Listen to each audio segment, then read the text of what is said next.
This is Lucy Smith, Professional Development Facilitator at the Center for Technology and School Change. I'm going to show you how to screencast using the Screencastify Chrome add-on.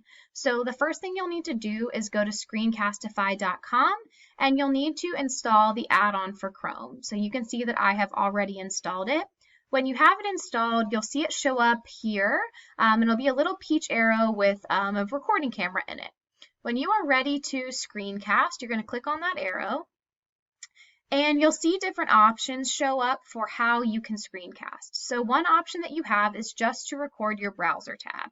So that means that whatever tab I have open, so for instance, this would be just the Screencastify tab, is all that would be recorded. So if I went to, for instance, this Zoom tab and I wanted to also show you something on this tab, it wouldn't record this, it would only record the tab that I'm on. So if you were only showing one tab, you may choose Browser tab. If you know you're going to go between different tabs, you want to select Desktop. This will allow you to go between multiple apps, different programs, and also different tabs within your browser. You also have the option just to do a webcam, so if you just want to record yourself speaking, you can do that as well. In both the desktop and browser tab options, you can embed a webcam in the corner. So this means that it'll also show you speaking as people hear and watch you click around on your computer and show someone how to do something. I'm going to turn the webcam off for this one. And then when you are ready to start recording, you're going to click record.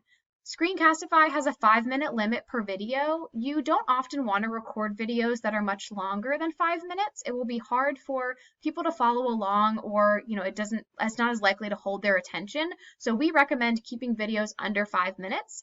So that limit shouldn't be a problem. So I'm going to click record, and you'll see it counts down in the middle. And you'll already notice that something I have on my mouse is this kind of light up mouse, right? They call this the focus mouse. So if I wanted you to pay close attention to this option up here, I could use this mouse feature. I could also choose to hide the cursor when I'm not moving it. You can see I'm in this toolbar in the bottom left-hand corner, or I can just have it highlight my clicks. So I'm going to turn off my focus mouse and maybe just have it highlight when I click somewhere. The other tools you can use when you are using Screencastify is a pen. So if I wanted to draw your attention maybe to say, all right, look, I have already installed it. I can draw directly on the screen. And then when I click eraser, I can either erase something individually, or I can click wipe screen clean and it will remove all of the things that I've drawn. You can also embed your webcam if you don't have your webcam on. And then if you don't want to see these tools, you would just click the X down here. When you want to pause your recording, you're going to click pause. This does not end your recording or get rid of it.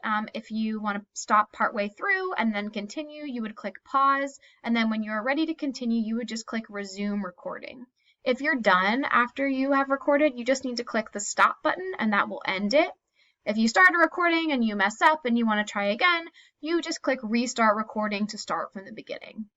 So I'm going to end my recording.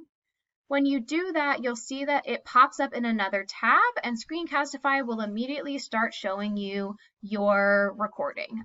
If you want to hear what it sounds like, you would click here where it says click to unmute. And then up here is where you might change the name of what you want it to be. You can use these scissor tools to clip your video and to make it shorter or to cut off the beginning or end. And then once you're happy with how it is, you have many options for how you can share it with people. You can add it to your drive and copy the shareable link, so you can get that to people through Google Classroom and an email and a variety of platforms. You can share from Screencastify directly to Google Classroom. So if you're wanting to use this in Classroom, it's ready for that feature. You can also publish it to YouTube. And then if you want to download it to your computer, you would click download and download it or export it as an MP4. So that's Screencastify, one of the tools that you can use to make screencasts and record content or directions for students or anyone.